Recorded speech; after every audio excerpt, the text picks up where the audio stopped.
我是康马啊！最近呢，受凯迪拉克的邀请啊，虽然说有一个让我非常难播的插曲，但是我也是成功的在西藏完成了支持于凯迪拉克的西藏行啊。全系凯迪拉克 XT5 自由开拓之旅的第一期啊，也是顺利完成了。很荣幸呢，我能成为这里边的一员呢。驾驶着我们的墨脱绿配色 XT5 啊，从林芝到拉萨，再到巴松措，再到波密县，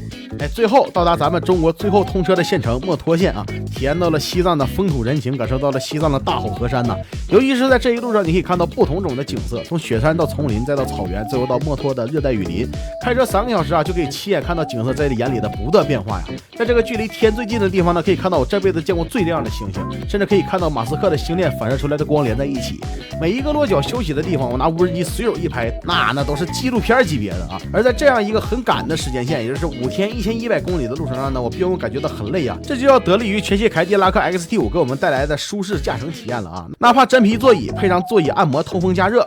还有我最喜欢的可调腰托腿托啊，让我们整个路上呢都非常舒适。33寸的 9K 屏幕配上 5.0 版本的车机啊，想去哪里啊，导航叫一声就搞定了。另外副鸟底盘呢，可以大大的减少陡峭的地形所带来的震动和驾驶信息不足的情况啊。428伏轻混配上 2.0T 高功率发动机啊，在一些斜坡上呢也是给足了劲儿，可以说开起来非常的稳了啊。